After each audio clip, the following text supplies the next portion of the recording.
සුබ දවසක් මගේ යාළුවෝ හැමෝටම. අදත් මම ආවා ඔයාලත් එක්ක රස කෑමක් හදන හැටි බෙදා ගන්න. ඉතින් අද හදන්නේ ලේසි කෑමක්. ඉක්මනට මාසෙ තුනම කන්න පුළුවන් කෑමක්. එන්න මේක ඉස්සර නම් ඉන්දියාප්ප කොත්තු කන්න ආස වුණාම එක්ක කඩෙන් ගේනවා එහෙම නැත්නම් ඉන්දියාප්ප හදලා ගෙදර ඉන්දියාප්ප කොත්තුව හදනවා. සමහරක් වෙලාවට ඉන්දියාප්ප කඩෙන් ගෙනල්ලා ඒක හදපු ඉන්දියාප්ප ගෙනල්ලා ඒක කොත්තුවක් විදිහට හදාගන්න වෙලාවලුත් තිබුණා. අහම්බෙන් මට මේක කලින් දවසක හම්බ වුණා. MDKK ප්‍රොඩක්ට් එකක්. ඉන්දියාප්ප වගේ කන්න ස්ට්‍රේන් කියලා. මේක ග්‍රෑම් 500ක පැකට් එකක්. සුදු කැකුළු හාල් වලින් තමයි මේක හදලා තියෙන්නේ. ගාන නම් රුපියල් 300යි උනේ. ඇත්තටම මම මේකේ කීප සැරයක් හැදුවා. මේක හරි ෂෝක්. හරි ලේසියෙන් හදාගන්න පුළුවන්. මේ පැකට් එකක් අපේ ගෙදරට නම් වැඩිත් වෙනවා. මේක කඩා ගමු එහෙම. කඩලා අපි වාජනයකට දාගමු. මේ බලන්නකෝ. ඉන්දියාප්ප නිකන් හදලා වේලලා වගේ තමයි තියෙන්නේ මේ. පේනව නේද? ඔව්. එහෙම තියෙන්නේ. ඉතින් මේකට ඉතින් මේක පැකට් එක කඩලා දාලා මේකට අපි ලුණු ටිකක් එකතු කරගමු. ලුණු ටිකක්. ඊට පස්සේ අපි පොල් තෙල් චුට්ටකුත් එකතු කරගමු. පොඩි ප්‍රමාණයක් හොඳද? මෙන්න මේ මූඩියෙන් චුට්ටක් විතර එකතු කරගමු. ඒක නම් එහෙම කරන්න කියලා නෑ. ඉතින් මම නම් එහෙම කරගන්නවා. එතකොට තව ටිකක් හොඳයි නේ කියලා හිතලා. දැන් අපි හොඳට නටන උණු වතුර මේක පොඩ්ඩක් වැහෙන ගානට වගේ එකතු කරගන්න ඕනේ.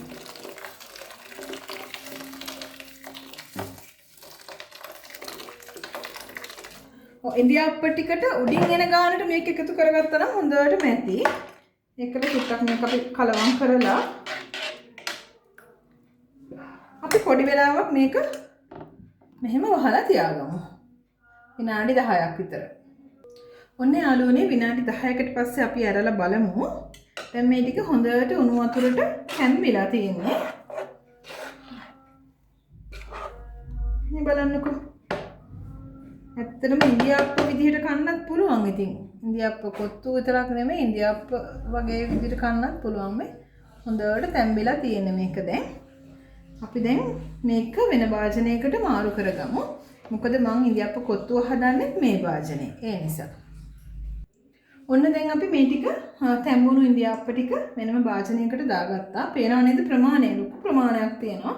දෙන්නෙක් වගේ ඉන්න ගෙදරකට නම් මේක දවස් දෙකකට නම් අනිවාර්යයෙන්ම කන්න පුළුවන්. මොකද මේකට දැන් කැරට් ලීක්ස් එහෙමත් එකතු වෙනවානේ. එතකොට මේ කැරට් ලීක්ස් නම් මම පාවිච්චි කරන්නේ නැහැ. එකතු වෙනකොට තවත් ප්‍රමාණය වැඩි වෙනවා. ඒ නිසා දෙන්නෙක් ඉන්න කෙනෙකුට මේක ඊට වැඩි ප්‍රමාණයක් පාවිච්චි කරන්න පුළුවන්. ඉතින් වාජනයක් රත් වෙන්න තියාගමු. අපි දැන් මේකට මේ අපි හදාගන්න හරියට කියන්නේ අපි දැන් මේකට මික්ස් කරගන්න ඕනේ කැරට් ලීක්ස් ටෙම්පරාදුර හදාගමු. මම ඔලිව් ඔයිල් ටිකක් දාගන්නවා.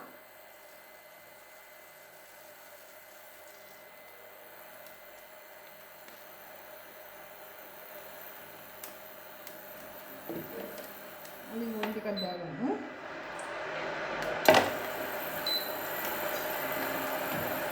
ඊට පස්සේ මම මෙන්න වගේම මේකට එකතු කරගන්නවා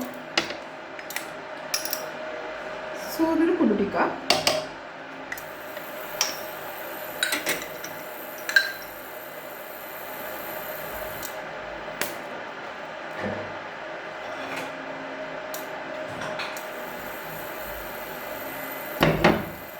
සුපුරුදු පරිදි මගේ රෝස්මරි ටිකක්.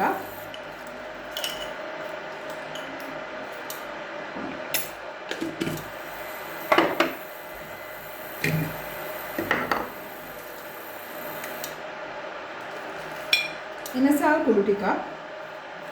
පොඩි ප්‍රමාණයක් මේක හරි සුවඳයි.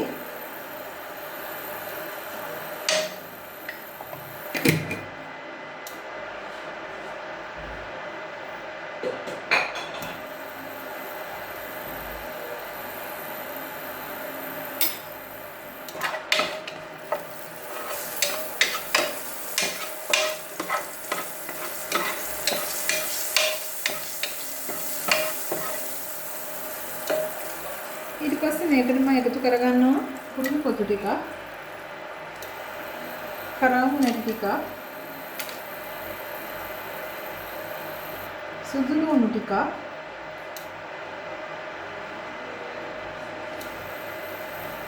කරපිංචා ටිකක් එකතු කරගන්නවා. තව ලුණු ටිකකුත් එකතු කරගන්නවා.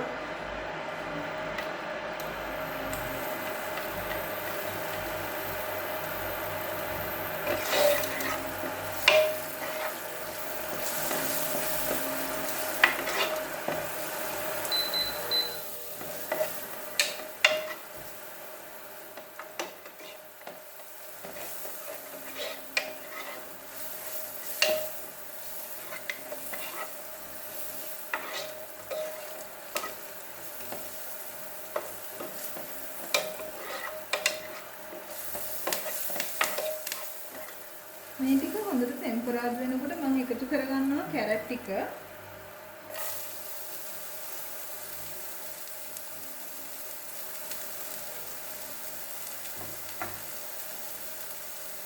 මේකටම ලුණු ටිකක් එකතු කරගන්නවා.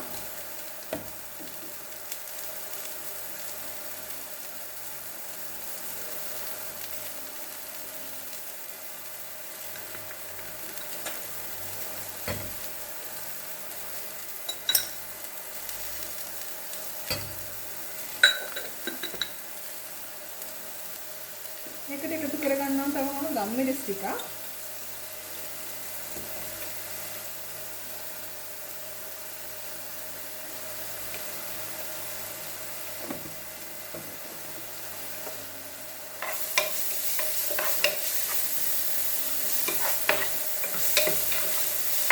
මේ එකතු කරගන්නවා අපේ බිත්තර ටික. මෙතන බිත්තර දෙකක් මම එකතු කරගන්නවා.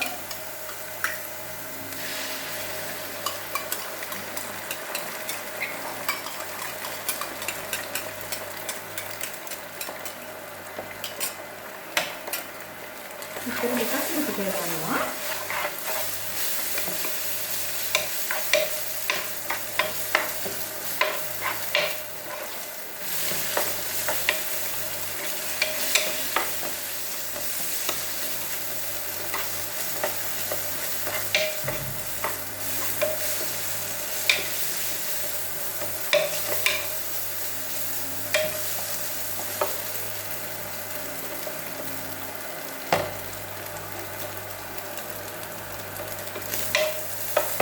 වෙනදා වගේම එකතු කරගන්න මගේ මුරුන් කකොළ ටික.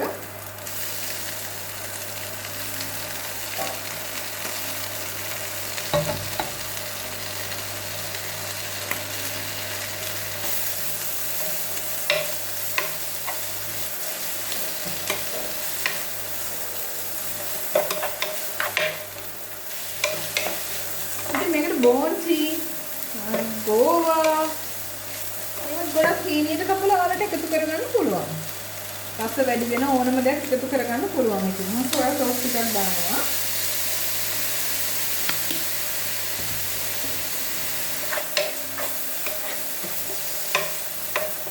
මම මේකට ඉතින් බිත්තර විතරයි එකතු කරගන්නේ. සොසේජස් භාවිතය අපේ ගෙදර නැහැ. ඊට අමතරව චිකන් හැමෝම කන්නේ නැහැ. මා ඉදුවයි ඇත්තටම චිකන් කන්නේ නැහැ. මේකට ඉතින් ඔයාලගේ කැමැත්ත අනුව කැමති දෙයක් මේකට එකතු කරගන්න පුළුවන්. මම චිකන් කරි එකක් හදනවා. අපේ පුතාලා හැම චිකන් කන නිසා මම චිකන් කරි එකක් මේකට කන්න මේ ඉන්දියාප්ප කොත්තුවකට හදා ගන්නවා. බබාට මේ එග් බුල්සයි එකක් දාලා දෙනවා. දුවට. ඉතින් දැන් අපිට පුළුවන් මේ ඉන්දියාප්ප ටික එකතු කරගන්න. මේකෙන් පිට්ටු හදන්නත් පුළුවන්. මේ ඉන්දියාප්ප මේකේ ඔයාලට පොල් එකතු කරලා පිට්ටු හදන්නත් පුළුවන්. වෙලාවක අපි ඒකත් හදමු.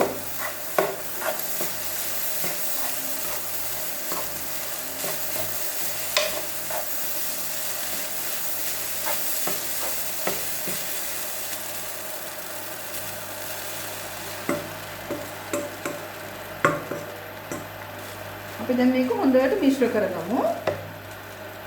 ඉතින් මේක හොඳට මිශ්‍ර කරගන්න ඕනේ මේ වගේ. දැන් මේකට ඔයාලා දාපු එළවලු මදි වගේ කියලා හිතෙනවා නම් ඔයාලට තව මේකට කැරට් ලීක්ස් ඒව ටික එකතු කරගන්න පුළුවන්.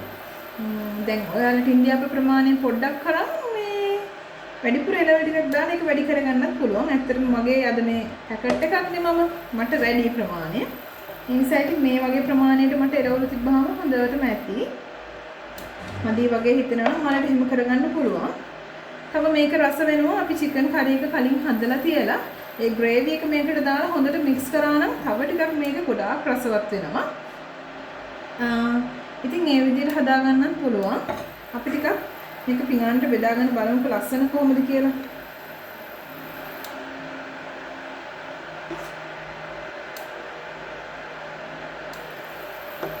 පේනවද ඔයාලට? ලස්සනයි නේද?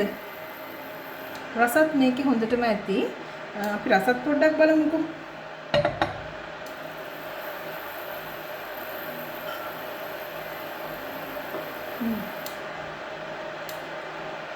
ඇත්තටම ලුණු මේක හැම දෙයක්ම ගානටම රස බැලන්ස් වෙලා හොඳට තියෙනවා. තවත් ඔයගලන්ට කැමති දේවල් මේකට එකතු කරලා මේකේ රස වැඩි කරගන්න පුළුවන්. බැදපු චිකන්, බැදපු ඉස්සෝ ඒ ඕනම දෙයක් මේකට එකතු කරගන්න පුළුවන්. ඉතින් චිකන් ග්‍රේවි එක විතරක් මේකට එකතු කරගන්නත් පුළුවන්. මේ වෙලාවේ චිකන් ග්‍රේවි එක මේකට දාලා හොඳට මික්ස් කරගත්තා නම් මේක තවත් රසයි. ඉතින් මේ කැමති විදිහකට ඔයාලට මේක හදා ගන්න පුළුවන්. දැකපු වෙලාවක මෙන්න මේ ඉන්දියාප්ප පැකට් එක. ඉන්දියාප්ප වගේ කන්න මෙන්න මේ පැකට් එක ස්ට්‍රින්ග් කියන පැකට් එක දැක්කොත් MDK එකේ වෙනසකට වගේ අරන් හදලා බලන්න. රස කොහොමද කියලා මටත් කියන්න. එහෙනම් ආපහු අලුත් දවසක තවත් වීඩියෝ එකක් අරගෙන ඔයාලව හම්බ වෙන්න එන්න. එතකන් මං ගිහින් එන්නම් යාළුවනේ. සුබ දවසක් ඔයාලා හැමෝටම.